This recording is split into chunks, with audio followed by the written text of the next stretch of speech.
Goeiemôre, ons is in hierdie week, hierdie week van die 2de Maart, in die tweede Lydensweek, pad na Paastyd toe. En Lydenstyd, soos ek lees verlede week gesê het, gaan 'n bietjie oor nadenke oor ons eie sonde en verlorenheid en wat Jesus Christus regtig vir ons gedoen het. En een van die grootste dinge wat Jesus vir ons gedoen het, is familie. Ek dink jy behoort aan 'n familie. Kyk, families hoef nie groot te wees nie. Een persoon is ook eintlik 'n familie as die persoon natuurlik aan die Here behoort.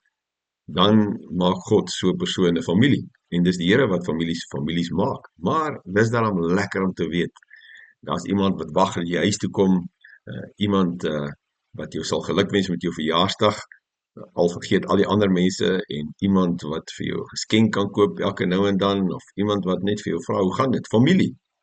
Familie laat ons tuis voel. Familie sê vir my, ek is belangrik, ek beteken iets, en my bydrae beteken iets, al is dit hoe klein. Dit is wat familie is, en ja, familie is 'n wonderlike ding, en die Here het families bedoel, hy het families geskep. As iemand nie aan 'n familie behoort nie, en ook nie aan God nie, dan verloor so 'n mens heeltemal betekenis met die lewe. En ons sien dit rondom ons in die samelewing. Sulke mense is totaal eensaam, hulle is verlore, hulle weet nie waarheen hulle op pad is nie, hulle weet nie wat is hulle lewensdoel nie, hulle verloor alle belangstelling in medemense. Familie is baie belangrik.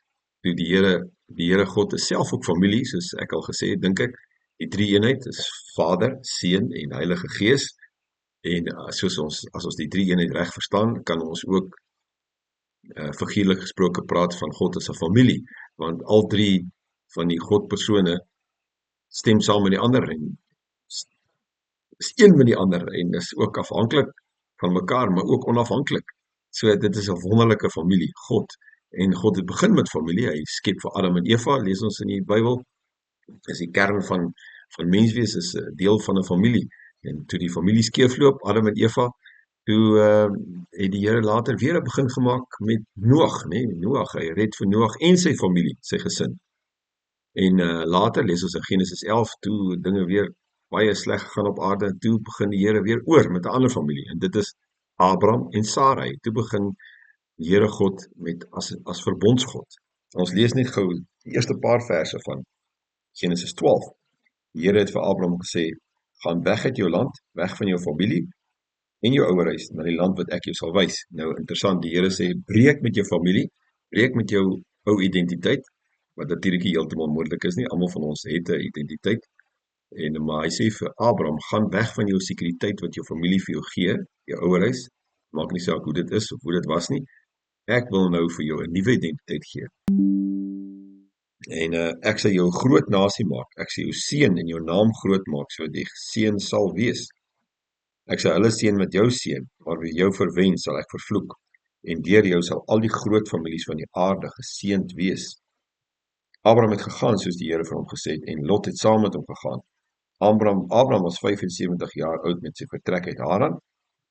Abraham het Sarai, sy vrou, en Lot sy broerskind geneem, ook al die besittings wat hulle bekom het, en al die mense wat hulle in Haran verkry het.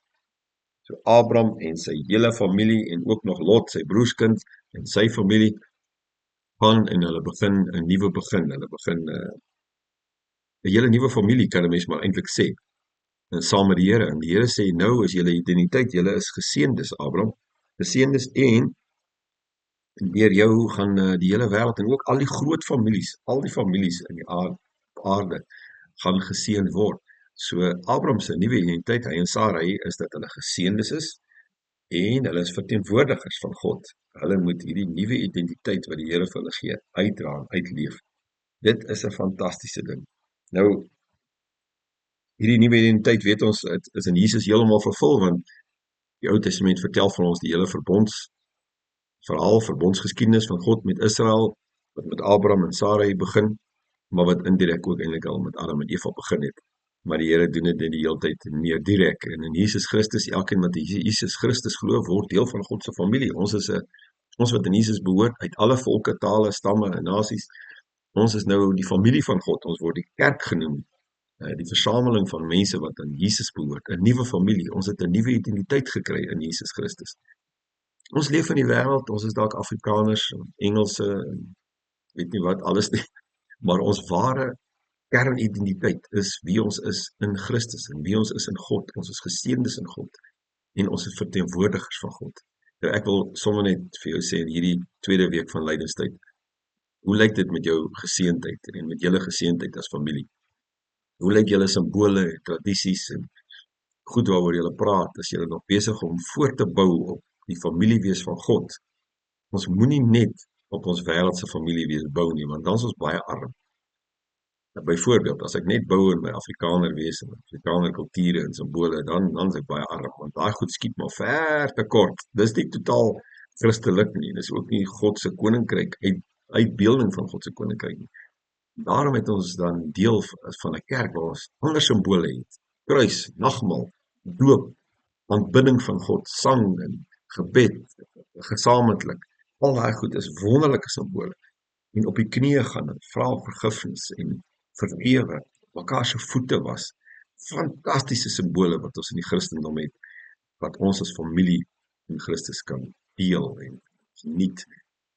Ag so, ek sluit sommer hierdie videoetjie af. Hoe lyk jou aardse gesin, jou aardse familie? Bou julle voort op dit wat Christus vir julle gedoen het? En moet asseblief nie dat enige iets of enige iemand, jou familie of jou geseëndheid in Christus steel nie, of vir jou laat verstaan dat jy nie geseënd is nie, want is God wil dit doen. Ek verdien nie die geseëndheid nie. Abraham en sy familie het nie die seën van God verdien nie. Hulle is nie beter as die familie waarby hulle wegtrek nie. Maar dis God wat die inisiatief neem. Hy is die genadige een. Hy sê ek seën jou. En in Jesus Christus is ek en jy en ons familie in Christus geseënd.